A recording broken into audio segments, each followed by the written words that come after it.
अस्सलाम वालेकुम viewers, welcome to chem V9 channel. आज हम डिस्कस करेंगे फर्स्ट ईयर केमिस्ट्री का चैप्टर नंबर 2। चैप्टर नंबर हमारा 2 है experimental techniques in chemistry. Means हम किस तरह से डिफरेंट टेक्निक्स को केमिस्ट्री में यूज़ करते हैं और उन टेक्निक्स को यूज़ करते हुए हम मीन्स अगर हम किसी कोई मिक्सचर है उसको सेपरेट करवाना चाहते हैं, मोस्टली हम सेपरेटिंग टेक्निक्स इस चैप्टर में डिस्कस करेंगे। आज हमारा फर्स्ट लेसन है। फर्स्ट लेसन में जो हम डिस्कस करने वाले हैं, हम फिल्ट्रेशन के अबाउट डिस्कस करेंगे। ओवरऑल सेपरेटिंग टेक्निक्स से मुराद क्या है कि सेपरेटिंग टेक्निक्स ऐसी टेक्निक्स, अगर हमारा कोई मिक्सचर है उसको हम उसके कंपोनेंट्स में सेपरेट करना चाहते हैं तो हम किन टेक्निक्स को यूज़ करते हुए उनको उसके कंपोनेंट्स में सेपरेट कर सकते हैं। तो इस तरह की जो भी टेक्निक्स इस प्रोसेस के लिए हम यूज़ कर सकते हैं उनको हम इस चैप्टर में डिस्कस करेंगे। So let's start our lecture. आज हम जो डिस्कस करने वाले हैं वो है फिल्ट्रेशन। एक्चुअली सबसे पहले हम इंट्रोडक्शन देख लेते हैं। ये हमने 9th क्लास में पढ़ा था एनालिटिक केमिस्ट्री के अबाउट।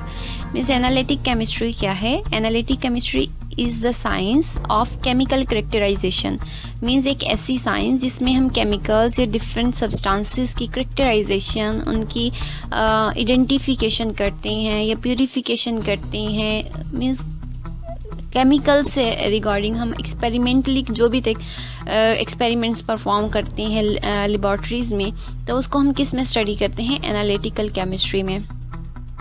तो जो एनालिटिकल केमिस्ट्री में हम दो प्रोसेसेस पढ़ते हैं, वो हम पहले भी डिस्कस कर चुके हैं, अब फिर से डिस्कस कर लेते हैं। जो कंप्लीट करेक्टराइजेशन होती है एक कंपाउंड की, उसमें दो एनालिसिस का होना ज़रूरी है। एक क्वालिटेटिव एनालिसिस एंड सेकंड जो है वो क्वांटिटेटिव एनालिसिस है। क्वालिटेटिव एनालिसिस हमें क्वालिटी बताता है। मीन्स अगर कोई सब्सटेंस है, उसका अपीयरेंस, उसका साइज़, उसके अंदर कंपोनेंट्स कौन कौन से हैं। मीन्स कोई भी सैंपल है, मीन्स उसमें अगर कार्बन है, हाइड्रोजन है, मीन्स ये नहीं बताता उसकी एग्जैक्ट कितनी अमाउंट है कार्बन या हाइड्रोजन की। जस्ट सिंपल हमें बता देता है कि इसमें कार्बन या हाइड्रोजन। इस तरह की एनालिसिस जो है। क्वांटिटेटिव एनालिसिस में हमें कंप्लीट ब्रीफली एक्सप्लेन करता है कि इसमें कितने अमाउंट, कितने परसेंट जो भी मिक्सचर है हमारे पास, उसमें कितने परसेंट हर एलिमेंट की कंट्रीब्यूशन है। नेक्स्ट हम इनकी डिफाइंस देख लेते हैं कि क्वालिटेटिव एनालिसिस और क्वांटिटेटिव एनालिसिस एक्चुअली है क्या। In qualitative analysis, the chemist is concerned with the detection and or identification of the element present in a compound। वही बात कि क्वालिटेटिव एनालिसिस में एक जो केमिस्ट है वो क्या करता है? डिटेक्ट करता है या आइडेंटिफाई करता है कि एक जो कंपाउंड है उसमें कौन कौन से एलिमेंट्स हैं। एंड नेक्स्ट है quantitative analysis. In the quantitative analysis the relative amount of the elements are determined. Means पहला हमारा जो स्टेप है उसमें हमने डिटेक्ट कर लिया कि उसमें एलिमेंट्स कौन कौन से हैं। तो सेकंड जो हमारा स्टेप है इसमें हम क्या स्टडी करेंगे कि उस वो जो एलिमेंट्स हैं वो उस कंपाउंड में कितनी अमाउंट्स में, उनकी अमाउंट्स कितनी है, उसको हम स्टडी करेंगे क्वांटिटेटिव एनालिसिस में। नेक्स्ट हम देख लेते हैं complete quantitative analysis generally consist of 4 major steps. 4 major steps में होता है complete quantitative determination. First one है कि obtaining a sample for analysis. Means कोई भी सैम्पल जिसको हम एनालाइज करना चाहते हैं, जिसके बारे में हम स्टडी करना चाहते हैं, उसको हमने लेना है। सेकेंड स्टेप है इसमें कि separation of the desired constituent. Means कि आपने कोई सैंपल ले लिया, आप उसमें से किसी को सेपरेट करना चाहते हो, कोई भी चीज़ हो सकती है वो आपके सैंपल में, आप उसको सेपरेट करवाना चाहते हो उस सैंपल से, तो आपने क्या करना है? सेपरेशन ऑफ डिज़ायर्ड कॉन्स्टिट्यूएंट में जो भी आपने सैंपल लिया है एनालिसिस के लिए, उसके लिए उसमें आपका जो डिज़ायर्ड कॉन्स्टिट्यूएंट है, जो डिज़ायर्ड कंपोनेंट है, उसको सेपरेट करवाना है। थर्ड वन है measurement and calculation of the results. Means जो भी आपके रिजल्ट्स आए हैं उसको आपने क्या करना है? मेजर करना है और उसको कैलकुलेट करना है, अच्छे से कैलकुलेट करना है। मीन्स उसमें कोई मिस्टेक ना हो, मिस्टेक्स ना हो उसमें, और जो हमारी जो भी हम प्रोसेस यूज़ कर रहे हों उस प्रोसेस के लिए हमें कंप्लीट हमारी अवेयरनेस, हमें अवेयरनेस हो उस प्रोसेस के लिए जो भी हम यूज़ कर रहे हों। फोर्थ वन है कि हमने मेजर कर लिया, कैलकुलेट कर लिया। सेपरेट करने के बाद फिर हमने क्या करना है, ड्रॉ करवाना है कंक्लूजन्स को from the analysis. First one हमने सैंपल लेना है, नेक्स्ट हमने सेपरेशन करवानी है। सेपरेशन हम कोई सेपरेटिंग टेक्निक को यूज़ करते हुए करवाएंगे, और वो जो सेपरेटिंग टेक्निक है वो कोई भी हो सकती है, चाहे वो आप फिल्ट्रेशन है या क्रिस्टलाइजेशन है, सब्लिमेशन है, जो भी आप टेक्निक से यूज़ करोगे सेपरेटिंग के लिए, उसको करवाने के बाद जब वो सेपरेट हो जाएगा डिज़ायर्ड कॉन्स्टिट्यूएंट, फिर उसको मेजर करना है, मीन्स उसकी अमाउंट कितनी है। कंप्लीट कैलकुलेशंस के बाद फिर हम जो भी हमारे रिजल्ट्स आएंगे उन रिजल्ट्स को एनालिसिस के लिए हमने ड्रॉ करवाना है, जो भी हमारी कंक्लूजन्स आएंगे। ये मेजर जो 4 स्टेप्स हैं कोई भी क्वांटिटेटिव एनालिसिस को डिटरमाइन करने के लिए। एक प्रिकॉशन है, प्रिकॉशन ये है कि आपने जो फ़नल लेनी है, फ़नल की जो स्टेम हो वो थोड़ी लॉन्ग होनी चाहिए। लॉन्ग क्यों होनी चाहिए? So that it can extend a few centimetres down into the receiving beaker. एक तो ये लॉन्ग हो, सेकंड ये कि ये जो इसकी टिप है ये बीकर की साइड्स के साथ टच हो रही हो। तो इसके लिए आप इस तरीके से आपकी फ़िल्ट्रेशन आसान भी हो जाती है, और उसके अलावा ये जो आपका फ़िल्ट्रेट है जो नीचे जा रहा है बीकर में फ़िल्टर होने के बाद, ये जो फ़िल्ट्रेट है जो बीकर के अंदर जा रहा है उसकी स्प्लैशिंग कम से कम हो जाती है। ये एक बेस्ट वे है फ़िल्ट्रेशन के ऑपरेटर्स को सेट करने का। अगर हम इस तरह से नहीं, अगर शॉर्ट स्टेम होगी और ये बीकर के साथ भी नहीं होगा, तो इस तरह से ये जो स्प्लैशिंग नज़र आ रही है आपको सेकंड डायग्राम में, इस तरह से स्प्लैशिंग हो सकती है। जो भी फ़िल्ट्रेट जा रहा हो इस तरह से स्प्लैश कर सकता है। नेक्स्ट है जी filtration through filter paper. Filter paper से फ़िल्ट्रेशन के भी 2 मेथड है नेक्स्ट, या तो फ़िल्टर पे बाय फोल्डिंग फ़िल्टर पेपर या बाय फ्लूटिक फ़िल्टर पेपर। हम 2 तरह के फ़िल्टर्स को यूज़ करते हुए फ़िल्ट्रेशन कर सकते हैं, या तो फोल्डिंग करके फ़िल्टर पेपर को, या फ़िल्टर पेपर के फ्लूटिड पेपर में कन्वर्ट करके। अच्छा जी, फर्स्ट वन देख लेते हैं, by folding filter paper. First step क्या है फ़िल्टर पेपर का? बाय फोल्डिंग फ़िल्टर पेपर में paper should be folded twice. सबसे पहला स्टेप क्या है कि आपने जो फ़िल्टर पेपर है उसको आपने हाफ, जैसे हम फोल्ड करते हैं किसी भी पेज को, उसको फ़िल्टर पेपर को ट्वाइस मीन्स उसको डायमीटर के अलॉन्ग उसको क्या करवा लेना है, फोल्ड करवा लेना है। फोल्ड करवाने के बाद जो first fold should B along the diameter of the paper, ये हम बात डिस्कस कर चुके। उसके बाद सेकंड जो फोल्ड होगा उसको फिर हमने सेकंड फोल्ड देना है।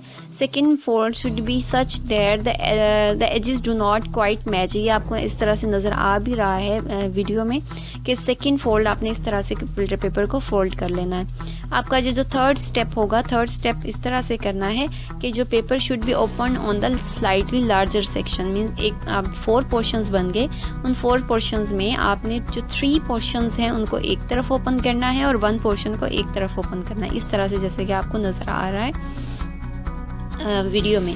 This provides a cone. इससे क्या होगा? दिस प्रोवाइड्स अ कॉन, एक कॉन शेप्ड मटेरियल एक कॉन शेप्ड ऑब्जेक्ट बन जाएगा with 3 folds, thickness half around and 1 thickness the other half way around. Means वही बात कि इस तरह से क्या होगा कि 3 फोल्ड्स एक तरफ चले जाएंगे और 1 फोल्ड क्या चले जाएगा, दूसरी तरफ चला जाएगा।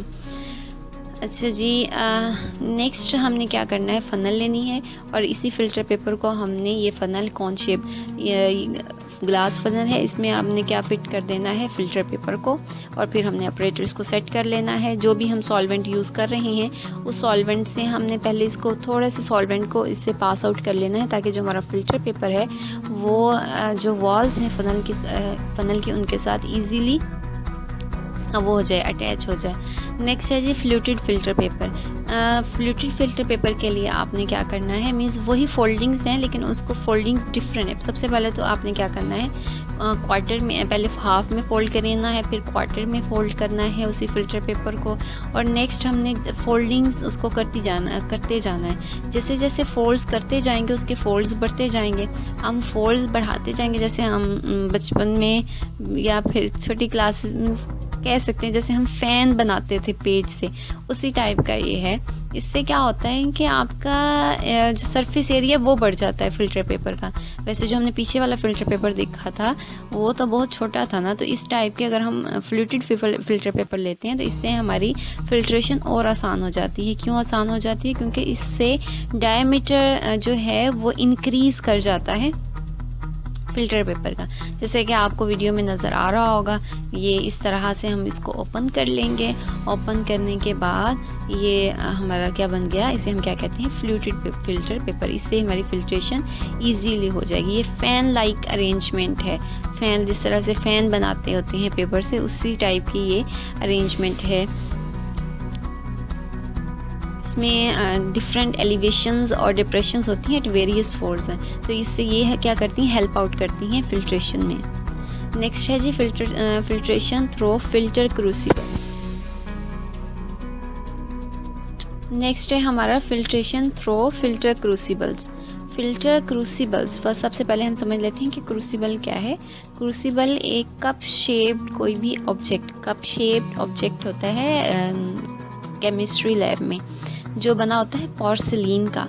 तो इसको हम डिफरेंट मीन्स इसको हम किस तरह से यूज़ करते हैं वो हम पढ़ेंगे। इसमें हम आज जो क्रूसिबल्स हैं उनको हम डिस्कस करेंगे।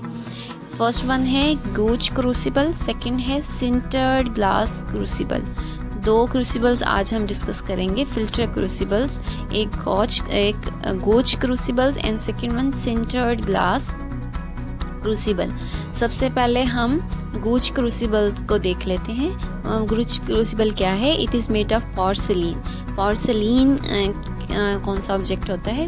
मीन्स जैसे सिरेमिक का बना हुआ ऑब्जेक्ट, जिससे हमारे घरों में जैसे चीनी के बर्तन कहते हैं शायद, आई थिंक सो, या जिससे बेसन्स बने होते हैं, मीन्स सिरेमिक्स इनको कहते हैं। इस टाइप इस मटेरियल का बना होता है। Having a perforated bottom. Perforated bottom means उसमें काफ़ी होल्स होते हैं। इसके बॉटम में क्या होते हैं? काफ़ी होल्स होती हैं, विच इज़ कवर्ड। उन जो होल्स हैं उनको हम कवर कर लेते हैं या तो पेपर पल्प से, या फिर फिल्टर पेपर से, या फिर हम इसको एस्बेस्टास से भी कवर करते हैं। तो हम इसको देख लेते हैं किस तरह से कवर करते हैं। सबसे पहले तो ये आपको पिक नज़र आ रही होगी, पिक में ये गोच क्रूसिबल दिखाया हुआ है, ये देखें पोर्सिलीन का ये बना हुआ है। और इसके बॉटम में आप इजीली क्या देख सकते हैं कि इसमें क्या, इसके बॉटम में क्या है, परफोरेटेड बॉटम है, मीन्स इसके बॉटम में क्या है, होल्स हैं। सेकेंड हम इसको देख लें कवर कीजिए। देखिए जैसे ये एक ऑपरेटर सेट हुआ हुआ है, इसमें ये टॉप पे इसमें क्या लगा हुआ है, गोच क्रूसिबल है। इसको हम कवर कैसे करते हैं? अब इसके पोर्स को फिल्टर पेपर से कवर कैसे करते हैं उसको हम देख लेते हैं। ये इस तरह से फिल्टर पेपर को रख के हम इसके जो पोर्स हैं उसको फिल्टर पेपर से कवर कर लेते हैं, और फिर हम इजीली इसको फिल्ट्रेशन के लिए जो भी हमने जिसको भी फ़िल्टर करना हो, जिस भी मिक्सचर को या सॉल्वेंट में कोई भी ऐसा लिक्विड है जिसमें अनसॉल्युबल पार्टिकल्स है, उसको हम फ़िल्टर कर लेते हैं। नेक्स्ट हम इसका देख लेते हैं कि ये इसकी इम्पोर्टेंस क्या है गोच क्रूसिबल्स की। फर्स्ट वन तो ये है कि क्विक फिल्ट्रेशन फिल्ट्रेशन है ये। Quick filtration can be done by placing the gauge crucibles in a suction filtering apparatus। Means एक तो ये है कि इसको यूज़ करते हुए, इन क्रूसिबल्स को यूज़ करते हुए हम क्या करवा सकते हैं, क्विक फिल्ट्रेशन। मीन्स इससे फिल्ट्रेशन आसान। मीन्स अगर हम फ़नल को यूज़ करते हैं तो फ़नल को हमने देखा कि उस टाइम बहुत नैरो होती है, तो उससे जो मूवमेंट है सॉल्वेंट की वो भी बहुत स्लो हो रही होती है। लेकिन उस फ़नल के अकॉर्डिंग अगर हम इसको देखें, क्रूसिबल्स को देखें, तो इनका सरफेस एरिया ज़्यादा है। इनका जो बॉटम है वो भी, उसका भी सरफेस एरिया जो है वो ज़्यादा है, तो ये एक हमें क्विक फिल्ट्रेशन देते हैं। अब ये जो आपको पिक नज़र आ रही है, ये फिल्टरिंग सक्शन फिल्टरिंग ऑपरेटर्स है, जहाँ पे आप देख सकते हैं कि क्या यूज़ किया हुआ है, गोच क्रूसिबल्स को यूज़ किया हुआ है। नेक्स्ट इसकी इम्पोर्टेंस क्या है? It is useful for the filtration of precipitates which need to be ignited at high temperature. Means कि अगर हम कोई भी ऐसा सब्सटेंस है, कोई भी ऐसे प्रेसिपिटेट्स हैं, उन प्रेसिपिटेट्स को हम क्या करवाना चाहते हैं, उसको हम हीट अप करवाना चाहते हैं, उनको हम ड्राई करवाना चाहते हैं, तो इस पर्पस के लिए भी हम इसको यूज़ कर सकते हैं गोश क्रूसिबल्स को। फिर जाहिर सी बात है कि हम इसके जो नीचे परफोरेटेड बॉटम है उसको फिर हम फिल्टर पेपर से तो कवर नहीं करेंगे, फिर हम किसी ऐसे मटेरियल से कवर करेंगे जो हीट रेजिस्टेंस हो। उस मटेरियल को यूज़ करते हुए, फिर जैसे एस्बेस्टास है, उस मटेरियल को यूज़ करते हुए फिर हम उसको हीटिंग पर्पसेस के लिए भी यूज़ कर सकते हैं। थर्ड वन है it's If its perforations are covered with asbestos mat, then it may be used to filter solutions that react with paper. Means वो कहते हैं अगर हम ये जो इसकी परफोरेशंस हैं, मीन्स जिसके होल्स हैं, अगर हम उसको फ़िल्टर पेपर की कवर करने के बजाय अगर हम उसको जैसे आप पिक में देख रहे हैं एस्बेस्टास से कवर कर देते हैं इसकी जो होल्स हैं, तो उससे हमें क्या होता है, उससे हमें फिर क्या फ़ायदा होता है। मीन्स अगर कोई ऐसे हमारे पास सॉल्वेंट्स हैं जो हमारे फ़िल्टर पेपर से रिएक्ट कर जाते हैं, तो उनको हम फ़िल्टर नहीं कर पाते क्योंकि वो फ़िल्टर पेपर से रिएक्ट कर जाते हैं। तो इस तरह से एस्बेस्टास को यूज़ करते हुए हम इसको उन सब्सटेंसेस को फ़िल्टर करने के लिए भी यूज़ कर सकते हैं जो फ़िल्टर पेपर से रिएक्ट कर जाते हैं। अब वो कौन कौन से सब्सटेंसेस हैं, जैसे कंसनट्रेटेड HCl या फिर KMnO4 के सॉल्यूशंस हैं, तो उनके हम फ़िल्टर पेपर से फ़िल्टर नहीं कर सकते, तो फिर उसके लिए हम क्या यूज़ कर लेते हैं, गोश क्रूसिबल्स। नेक्स्ट वन है फिल्ट्रेशन थ्रो फिल्टर क्रूसिबल्स में सेकंड जो पार्ट है वो है sintered glass crucible. Sinter glass crucible क्या है, is a glass crucible with porous glass, means एक ऐसा ग्लास जो क्या हो, पोरस हो, और porous glass disc sealed into the bottom. It is very convenient to use because no preparation is needed as with the gauche crucible. Means ये देखें आप जैसे पिक में देख सकते हैं, ग्लास लाइक मटेरियल है, उसका बॉटम क्या है, अपर पार्ट भी जैसे इसमें देख रहे हैं, और इसका बॉटम क्या है, इसको उल्टा रखा हुआ है। अच्छा जी, इसका बॉटम क्या है, इसके में क्या है, बॉटम में पोरस ग्लास है plus glass disc, porous glass disc is sealed into the bottom. अब ये बहुत ही इसको इजीली यूज़ कर सकते हैं, वेरी कन्वीनियंट यूज़ इसलिए है क्योंकि हम इसको खुद से प्रिपेयर नहीं करना पड़ता। जैसे गोश क्रूसिबल्स में हमें खुद से फ़िल्टर पेपर को से उसकी जो परफोरेशन थी उसको कवर करना पड़ता, तो ऐसा कोई सीन नहीं होता। हम इसको ईजीली ये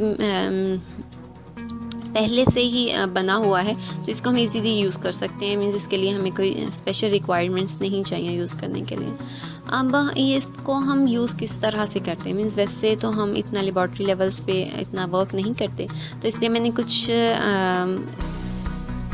वीडियोस ऐड की हैं ताकि हमारे लिए समझना इजी हो जाए, इनको हम यूज़ किस तरह से करते हैं। ये जैसे एक शो हो रहा है आपके पास, एक अपरेटस है, ये किस तरह से हम इससे यूज़ कर सकते हैं सिंटर ग्लास क्रूसिबल्स को। सबसे पहले तो हमने जो भी लेबॉर्ट्री में जैसे हम वर्क करते हैं, तो हमें क्लीन ड्राई ग्लास अपरेटस चाहिए होता है, जैसे कि आपको अभी सामने नज़र आ रहा है। उसमें हमने प्रेशर्स ये देखें, ये वाला जो है ये क्या है, ग्लास क्रूसिबल्स है। मीन्स अपरेटस में ही हम इसको किसको यूज़ कर रहे हैं, ग्लास क्रूसिबल्स को इस तरह से हम यूज़ कर लेते हैं। तो हम कोई भी चीज़ फ़िल्टर करवाना चाहते हैं, एक तो हमें ईजी फिल्ट्रेशन मिलेगी। मीन्स फ़िल्टर पेपर तो बहुत स्लो फ़िल्टर करते हैं फनल, जब हम ग्लास फनल्स को यूज़ करते हैं। एक तो फिर हमें गोश क्रूसिबल्स की तरह हम इसको यूज़ नहीं करना, मीन्स पहले से बनाना नहीं पड़ेगा, कोई खुद एक तो ये बनाया है, और फिर इसका जो आसान यूजेस है वो भी आसान है। आप जैसे वीडियो में देख सकते हैं इजीली इसका यूज़। नेक्स्ट, अगर आपको वीडियो पसंद आई हो तो वीडियो को लाइक करें।